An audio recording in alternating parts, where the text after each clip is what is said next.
எல்லாருக்கும் வணக்கம். முதல்ல கூப்பிட்டுருந்தேன் நான்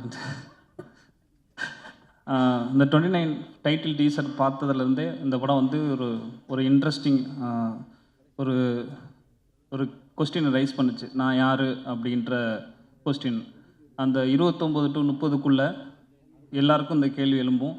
ஒரு ஆர்டிஸ்ட்டாக நம்ம எல்லாருக்குமே தெரியும், ஒவ்வொரு படம் எடுக்கும்போதும் நான் என்ன கதையை சொல்ல போகிறேன், என்ன எமோஷனை ஷேர் பண்ண போகிறேன், என்னோடய பொலிட்டிக்கல் ஸ்டாண்ட் எந்த லெவலில் இருக்குது, இதை ஒரு சபைக்கு வைக்கும்போது அது என்னவா போய் சேரும் அப்படின்ற எல்லா ஆர்டிஸ்ட்டும் ஒவ்வொரு வாட்டியும் அதில் ஃபிலிம் லாங்குவேஜ்லேருந்து எல்லாத்தையும் கொஸ்டின் ரைஸ் பண்ணிகிட்டே இருப்போம் செல்ஃபாக.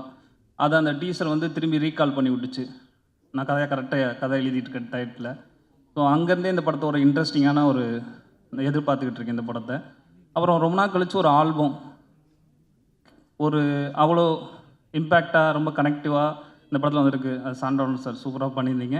இந்த ஆல்பத்தில் வர அந்த பூப்பாட்டில் வர்ற ஆல்ரெடி கல்ச்சராக லவர்ஸ் வந்து ரொட்டீனாக பண்ணிகிட்ருக்க விஷயத்த அவர் அழகாக ஒரு போர்ட்ரே பண்ணியிருந்தாங்க. ஒரு சினிமாட்டோகிராஃபி வழியாக சரி, அதை ஒரு கதை அதை பாட்டிலேருந்து ரத்னா சார் சொன்னாங்க. அது ரொம்ப சந்தோஷமாக இருந்துச்சு. ஏன்னா அவர் நிறையா காதல் பண்ணியிருக்காருன்னு நினைக்கிறேன். ஸோ எனக்கு இந்த படம் ரொம்ப நண்பர்கள்லாம் சேர்ந்து எல்லாருமே சேர்ந்து உருவாகணும் அப்படின்னு சொல்லுவாங்க. இண்டஸ்ட்ரியில் மொத்தம் நாங்கள் வந்த நாள்லேருந்து சொல்லிகிட்டு இருக்காங்க, நிரந்தர நண்பனும் இல்லை, நிரந்தர எதிரியும் இல்லை அப்படின்னு சொல்லி.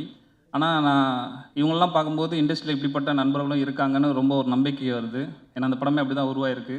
ஸோ அந்த வகையில் லோகேஷ் சார், கார்த்திகேயன், டோன் பெஞ்சுக்கு எல்லாருக்குமே ரொம்ப நன்றி. அவங்களை பார்க்கும்போது எனக்கும் நம்பிக்கை வருது. ஸோ டெஃபினட்டாக இந்த படம் வந்து ரொம்ப நல்லாயிருக்கும்னு நான் நம்புகிறேன். Thank you so much.